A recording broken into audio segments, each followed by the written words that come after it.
Bagaimana mendidik cara agar anak menjadi anak-anak yang bersyukur. Nah, mendengar kata bersyukur untuk anak-anak ini sebenarnya saya agak tersenyum sendiri ayah dan bunda, karena sebenarnya menurut saya bersyukur itu sesuatu yang agak berat karena dia perlu pengamatan, perlu pengalaman, perlu ilmu, perlu pengalaman mempraktekannya ayah dan bunda. Jadi sebetulnya untuk anak.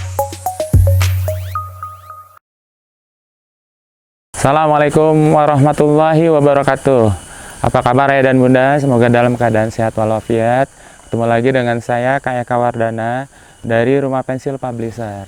Nah ayah dan bunda, sekarang kita bahas yuk sedikit tentang bagaimana mendidik cara agar anak menjadi anak-anak yang bersyukur. Nah, mendengar kata bersyukur untuk anak-anak ini sebenarnya saya agak tersenyum sendiri ayah dan bunda, karena sebenarnya menurut saya bersyukur itu sesuatu yang agak berat karena dia perlu pengamatan, perlu pengalaman, perlu ilmu, perlu pengalaman mempraktekannya ya dan bunda. Jadi sebetulnya untuk anak-anak, untuk menuju ke arah bersyukur, kita coba mereka untuk menjadi anak yang mudah berterima kasih.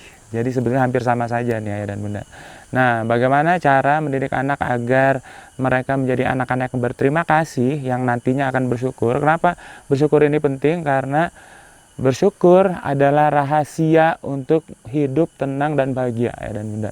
Bagaimanapun keadaan kita, kalau kita tetap bersyukur maka kita bisa bahagia gitu. Jadi penting nih untuk mengajarkan anak-anak memiliki karakter seperti ini. Nah, pertama untuk supaya anak bisa menjadi anak yang berterima kasih atau bersyukur nantinya adalah pertama mengajarkan kalimat-kalimat thayyibah, kalimat-kalimat baik yang sudah diajarkan oleh agama kita yang mulia. Misalnya alhamdulillah, kalau kaget subhanallah, kalau kagum masya Allah, kalau merasa bahwa melakukan kesalahan astagfirullah dan sebagainya. Kenapa mengajarkan kalimat thayyibah ini? Karena selain alhamdulillah atau alhamdulillah, juga kalimat-kalimat lain selalu mengajak pengucapnya untuk ingat kepada Allah. Jadi bagaimanapun keadaan kita, kita ingat bahwa ini adalah takdir dari Allah Subhanahu wa taala. Jadi alhamdulillah ala kulli hal. Bersyukur dalam keadaan seperti apapun. Nah, itu akan membuat anak mudah menjadi anak-anak yang berterima kasih atau bersyukur karena dalam perbendaharaan kata di lidahnya itu terkumpul kalimat-kalimat thayyibah. Nah, yang kedua apalagi? Yang kedua, mudah biasakan ucapan terima kasih. Jadi biasakan anak mengucapkan terima kasih terhadap segala sesuatu kemudahan yang dia dapatkan dari orang lain.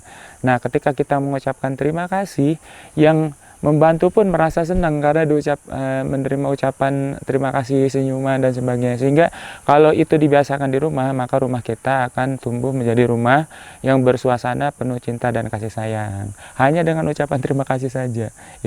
Itu silahkan dibuktikan sendiri. Kemudian yang ketiga adalah tabukan. Tabukan itu bukan berarti melarang, nggak boleh, tapi buat anak untuk malu gitu kalau tabu itu melakukannya. Tabukan untuk mengeluh. Nah, kenapa mengeluh ini tidak boleh dibiasakan atau dikit-dikit diucapkan? Karena mengeluh adalah lawan dari bersyukur. Nah, bagaimanapun kondisi seseorang, sekaya apapun dia, sehebat apapun dia, kalau dia mengeluh maka tidak ada kebahagiaan dalam diri dia. Jadi biasakan anak untuk tidak mengeluh, ajarkan kepada dia, oh alhamdulillah kita masih bisa senyum, alhamdulillah kita masih bisa keluar rumah ketika yang lain nggak bisa, alhamdulillah kamu masih bisa sekolah, alhamdulillah kita masih bisa makan seperti yang kita inginkan, sementara orang lain mah makan apa yang ada di depan dia, sementara kita masih bisa milih gitu. Nah, jadi biasakan untuk nyambung dengan poin yang pertama tadi, bersyukur, mengucapkan terima kasih dan sebagainya. Jangan didik dia untuk cepat mengeluarkan kata keluhan. Nah, kemudian yang terakhir, yang keempat adalah tunjukkan dan praktekkan rasa bersyukur kita sebagai orang tua, karena contoh apalagi, pelajaran apalagi yang lebih baik dari keteladanan. Jadi kalau misalnya anak membawakan kita sisir, bilang, aduh alhamdulillah terima kasih. Kalau Bahkan ketika dibawakan sendal, hal-hal kecil seperti itu ucapkan penuh rasa terima kasih dan bersyukur, sehingga anak melihat, oh begini ya cara hidup bahagia dan penuh senyuman, ternyata dengan mengucapkan bersyukur, berterima kasih, diiringi dengan hati yang penuh kelegaan dan berterima kasih atas bantuan orang lain.